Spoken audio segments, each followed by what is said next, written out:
এগুলো কি দেখে অবাক হচ্ছেন? এগুলো হচ্ছে ড্রেনের নোংরা জল, অস্বাস্থ্যকর পরিবেশ। সেই পরিবেশেই বিক্রি হচ্ছে পরোটা। কি আমার কথা বিশ্বাস হচ্ছে না তো? তাহলে নিজে কানেই শুনে নিন, এটা ড্রেনের জল না বাথরুমের জল? এই বাথরুমের জল ছিল বলেই এই জায়গাটা আমি পেয়েছি। भाई मारो मुझे, मारो मारो मुझे, मारो मारो नहीं, ये मजाक हो रहा है। एक सेकंड यार। আর এই অস্বাস্থ্যকর পরিবেশেই আমরা পরোটা খাওয়ার জন্য সকাল থেকে ভোর থেকে লাইন দিয়ে দাঁড়িয়ে আছি। হ্যাঁ বন্ধুরা, আজকে আমি চলে এসেছি সেই পকেট পরোটার কাছে। আজকে জেনে নেব এই মানুষগুলো কখন থেকে দাঁড়িয়ে আছে তার এই ট্রেনের বাথরুমের জলের পরোটা খাওয়ার জন্য। চলুন ভিডিওটা শুরু করা যাক।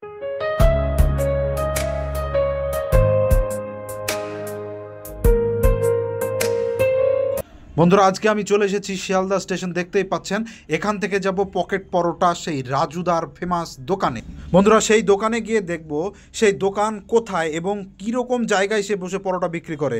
যে ডিমগুলো আপনাদেরকে ছাড়িয়ে ছাড়িয়ে দেয়, আপনারা না ধুয়ে ডিমগুলো খেয়ে নেন, সেই ডিমগুলো কতটা সিদ্ধ করা থাকে, কতটা স্বাস্থ্যকর, এবং যে পরিবেশে সে পরোটা বিক্রি করে সেই জায়গাটা পরিদর্শন করে ঘুরে দেখাবো। বন্ধুরা, আমার তো চোখ কপালে উঠে গেছে। ভিডিওটা খুবই ইন্টারেস্টিং হতে চলেছে। আমি আপনাদের আহমেদ ভাই চলে এসেছি নতুন একটা ভিডিও নিয়ে। চলুন ভিডিও শুরু করা যাক।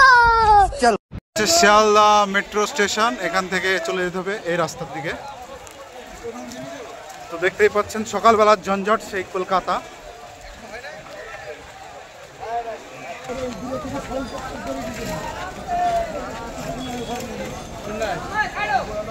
তো সামনে রাস্তা চলে যাচ্ছে, এদিকে একটা রাস্তা চলে যাচ্ছে, আমরা যাবো এই দিকটায়।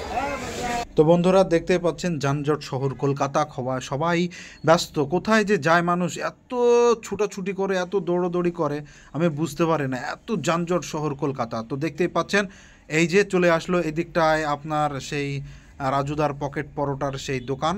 বন্ধুরা, এই ভিডিওটা দেখে অনেকে আমাকে অনেক রকম কমেন্টস করবে রাজুদার ফ্যানেরা, কিন্তু যেটা সত্য সেটাই আপনাদের সামনে তুলে ধরবো।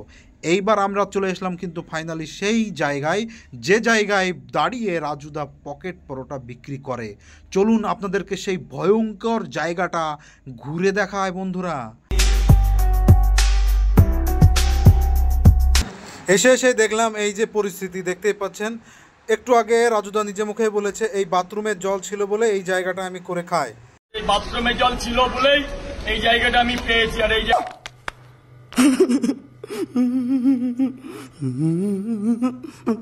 তো বন্ধুরা, বাংলা প্রবাদে একটা কথা আছে, হাতের কাজ জানলে পেটের ভাতের অভাব হয় না। তুমি যেখানেই দোকান করো না কেন, সেখানে কিন্তু তোমার দোকান চলবে। আর রাজুদা মনে হয় সেই কথাটাকেই মনে রেখে বাথরুমের ড্রেনের জল নামছে সেই সব জায়গায়। বন্ধুরা, বৃষ্টির সময় বৃষ্টি হবে এটা স্বাভাবিক, কিন্তু বৃষ্টির জল যে এরকম কালো কালারের হবে এটা কিন্তু অস্বাভাবিক। হ্যাঁ বন্ধুরা, এটা হচ্ছে সেই স্থান যে স্থানে বসে পকেট পরোটা বিক্রি হয়। আমার প্রশ্ন হচ্ছে, যে পরিবেশে সে পকেট পরোটা বিক্রি করে, অতগুলো মানুষের খাবার দাবার সে বিক্রি করে, একটা খাবারের পরিবেশের দোকান, যে জায়গাটায় থাকে অন্তত সেই জায়গাটা তো পরিষ্কার করবে। কি বন্ধুরা, আমি হয়তো মনে করবেন হয়তো বেশি জ্ঞান দিয়ে ফেলছি, কিন্তু আপনারা দেখুন এই যে পরিবেশে খাওয়া দাওয়ার একটা রুচিসম্মত একটা ব্যাপার আছে। যারা আমরা ভিডিও করতে যাই, যারা ব্লগিং করতে যায় তার কাছে, তারাও তো এই প্রশ্নটা কেউ কোনো দিন করেনি। আসলে তারা করবে বা কী করে, ভিডিও করতে তো মগ্ন থাকে। যেখান থেকে সে করে খাচ্ছে, যে জায়গাটা সে করে খাচ্ছে, সেই জায়গাটা তো অন্তত ঠিক রাখবে। আরে ভাই, তুমি ইনকাম তো কম করো না। তো বন্ধুরা, সকাল প্রায় 6টা বেজে গেছে, আমরা এসেছিলাম প্রায় 5:30টার পরে। তো বন্ধুরা, দেখতেই পাচ্ছেন এখানে অনেক লোকজন আছে, এখানে অনেক লোক বসে আছে। হয়তো ভাবছে তারা কখন আসবে রাজুদা। অবশেষে দেখা মিলবে কি রাজুদার, ভিডিওটার সঙ্গে থাকুন, সাথে থাকুন। আপনাদেরকে দেখাবো কে কোথা থেকে এসেছে পরোটা খেতে এবং কত পরিমাণের লোক এসেছে।